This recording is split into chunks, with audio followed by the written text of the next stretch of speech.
Bapak, Ibu, Saudara kekasih dalam Tuhan, selamat pagi semua, saudaraku. Saudara harus ingat bahwa kita atau manusia ini bukanlah makhluk yang fana semata. Kita adalah makhluk kekal. Kita tidak sedang menapaki hidup yang tidak bertepi. Tidak ada akhir setelah kematian. Hanya transisi kehidupan kekal. Saudara harus benar-benar memperhatikan akan hal ini. Jangan sampai saudara kita setelah menutup mata meninggal dunia, kita terpisah dari Allah. Itu adalah sebuah malapetaka, bencana. Ya saudara, yang tidak terkatakan. Itu sebabnya saudara-saudara kasih dalam Tuhan, pilihan kita hari ini akan menentukan destinasi kekal kita, saudara. Jadi saudara, bahwa masuk surga itu bukan keberuntungan dan masuk neraka juga bukan kecelakaan. Jangan sampai kita berspekulasi. Kita harus menyadari bahwa kita ini hanya debu tanah, saudara, debu halus yang ditiup angin lenyap, tidak ada bekasnya, saudara. Kalau di dalam Ulangan pasal 30 ayat yang ke-19, Alkitab jelas mengatakan, aku menghadapkan kepadamu kehidupan dan kematian, berkat dan kutuk. Pilihlah kehidupan, saudara. Itu jelas sekali ayat firman Tuhan yang mengatakan demikian. Jadi manusia itu diperhadapkan dengan dua hal ini, kehidupan atau kematian, berkat atau kutuk. Jadi kita tidak boleh atau tidak bisa bersikap netral terhadap kekekalan, saudara.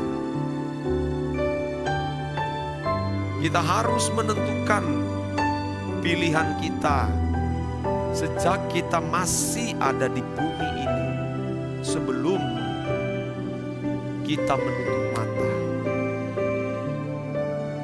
Apakah kita mengalami keberkatan Allah atau kutukan Allah? Tentu kalau berkat bicara tentang kehidupan kekal di kerajaan Bapa di surga.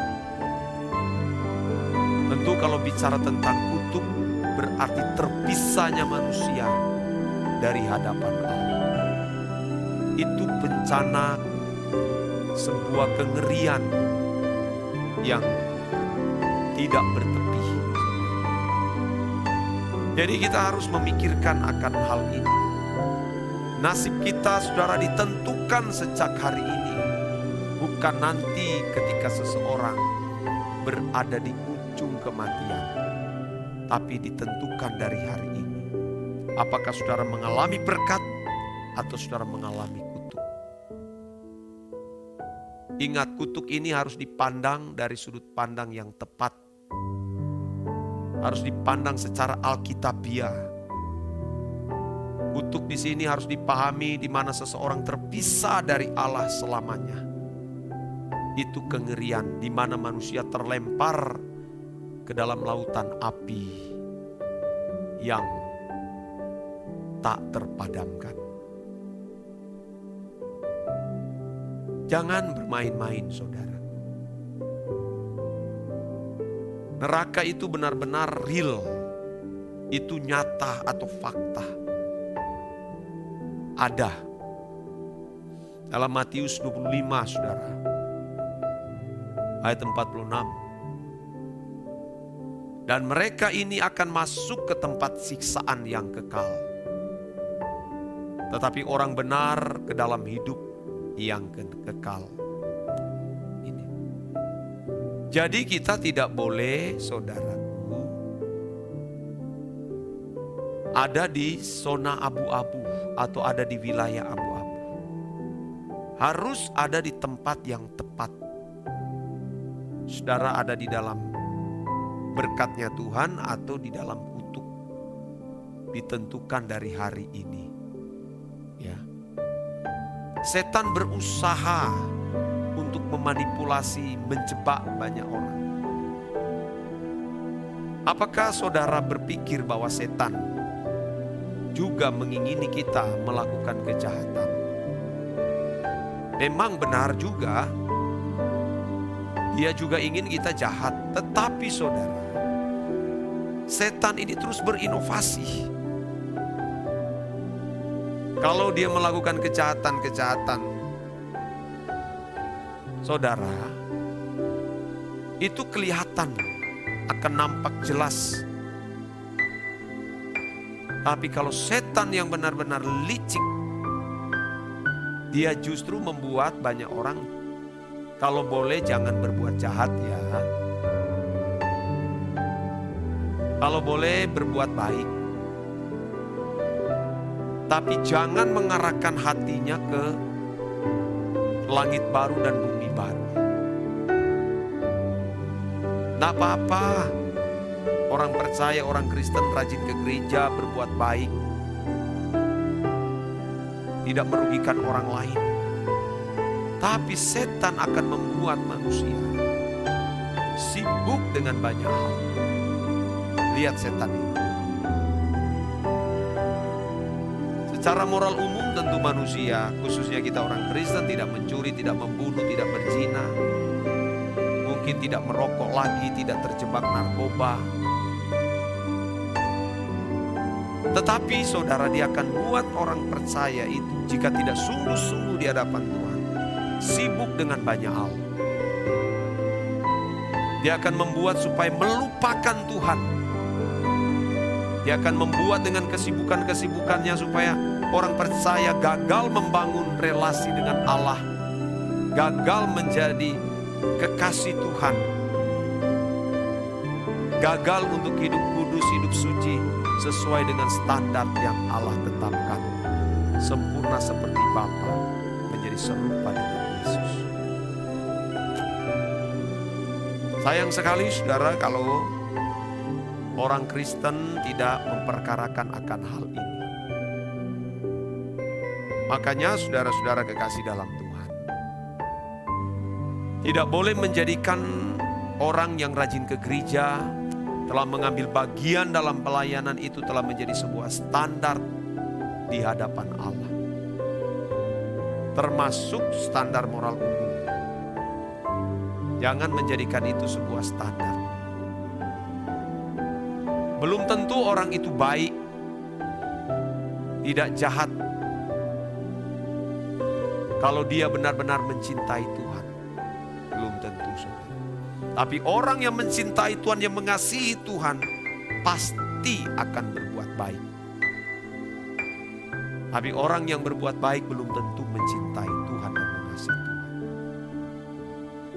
Bahaya saudaraku, ini iblis yang cerdik akan menipu banyak orang. Membuat kita gagal menjadi mempelai Kristus. Padahal saudara, yang dirindukan Tuhan, diingini oleh Bapa di sorga, yaitu bagaimana kita bisa menjadi mempelai Kristus. Paulus menasehati kepada jemaat Korintus. Aku takut kalau pikiran kamu disesatkan oleh ular, seperti yang dia berdaya kepada Hawa di Taman Eden.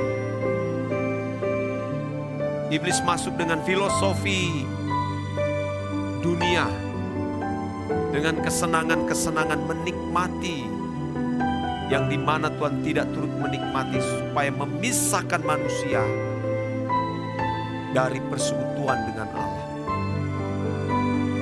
Saudara, ini bahaya. Paulus mengatakan, aku telah mempertunangkan kamu dengan satu laki-laki. Banyak orang, saudara, selingkuh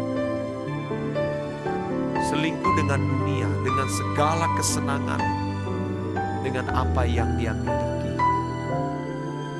sehingga dia gagal membangun persekutuan dengan Allah. Kita harus menjaga, saudara, memperhatikan dengan saksama bagaimana kita hidup di hari ini.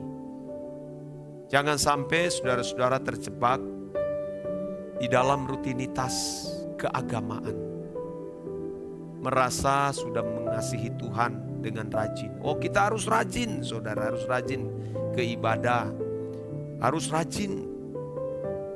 Tapi jangan sampai itu hanya sekedar rutinitas seperti yang dilakukan oleh orang-orang Yahudi, khusus mereka yang beragama Yudaism, para imam-imam yang melayani di bait Allah. Tapi sebenarnya mereka hanya terjebak dalam sistem keagamaan, tapi tidak mengasihi Tuhan. Karena yang membunuh Putra Tunggal Tuhan kita Yesus Kristus itu bukan penjahat Roma, tapi orang-orang yang beragama, orang-orang Yahudi yang beragama Yudaism, imam-imam kepala yang merancangkan kejahatan untuk membunuh juru selamat, saudara. Hati-hati kita, saudara. Itu setan begitu licik. Bagaimana membuat orang gagal membangun persekutuan dengan Tuhan. Membuat orang tidak bisa mengalami Tuhan dan mengenal Dia dengan benar. Ayo terus berlatih.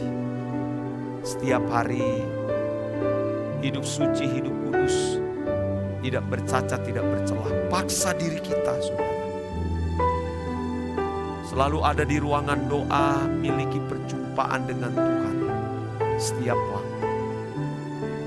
Kita harus benar-benar sungguh-sungguh menjadi penyembah, bukan ritual. Tapi bagaimana kita menyembah dengan kehidupan yang bersih di hadapan Allah, saudara. Karena hidup kita ini singkat. Karena suatu hari nanti kita pasti meninggal dunia dan menghadap Tuhan di tahta pengadilan Kristus. Ditentukan dari hari ini apakah seseorang menerima berkat Tuhan atau kutuk, kehidupan atau kematian. Ini menjadi pesan Tuhan bagi kita sekalian. Amin.